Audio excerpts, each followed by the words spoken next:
Former House Speaker Tip ONeill famously observed, "All politics is local." We have a particularly sharp example in an upcoming school board election in Douglas County, Colorado that has far-reaching national implications. At issue is the Blaine Amendment, which appears in constitutions of 38 states. The Blaine Amendment prohibits appropriation of public funds to any religiously affiliated institution. Each state has its own wording for this provision, but the bottom line is the same in each state: no public money for anything having to do with religion. The Blaine Amendment issue at the center of the upcoming school board election in Douglas County is about parental school choice. In 2011, the Douglas County Board of Education unanimously voted to enact a school voucher program, establishing 500 vouchers that student recipients could use at any private school of their choice, including religious schools.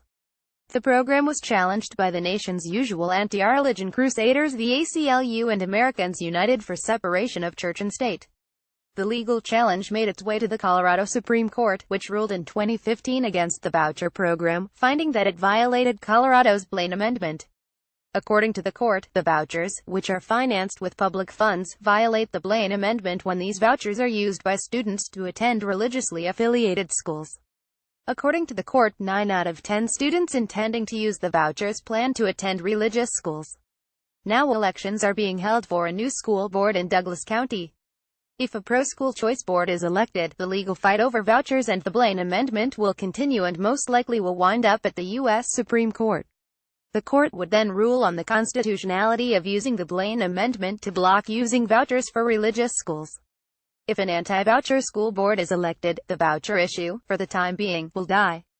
A Supreme Court decision finding the Blaine Amendment an unconstitutional barrier to vouchers will nullify a major obstacle to school choice in the 38 states that have these amendments.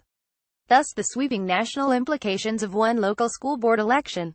Recent Supreme Court decisions touching both the Blaine Amendment and the issue of using school vouchers for religious schools suggest that indeed the Blaine Amendment obstacle would be demolished if the Supreme Court hears this case.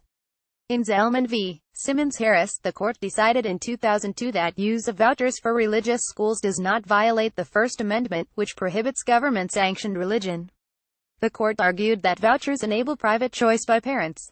Thus, there is no direct government support of religious schools. The Blaine Amendment is named for Congressman James G. Blaine, who unsuccessfully introduced legislation in 1875 to amend the U.S. Constitution to prevent any use of public funds toward religious institutions. Despite the failure of Blaine's initiative to amend the Constitution, 38 states enacted the provision as part of their state constitutions. History is clear that Blaine's motives were not about religious freedom. It was an anti-Catholic initiative meant to block the use of public funds for Catholic schools. At the time, public schools weren't free of religion. Rather, the values defining public school curricula were Protestant. Today, the values transmitted in public schools are based on secular humanism. Why should Christian families, or families of any religion, be forced to swallow this? The only approach to education today that is consistent with the Constitution's guarantee of religious freedom is parental school choice, allowing parents to educate their children according to their own values. Let's hope those who can make a difference in this election will elect a pro-voucher board, for the good of Douglas County and for the good of the nation.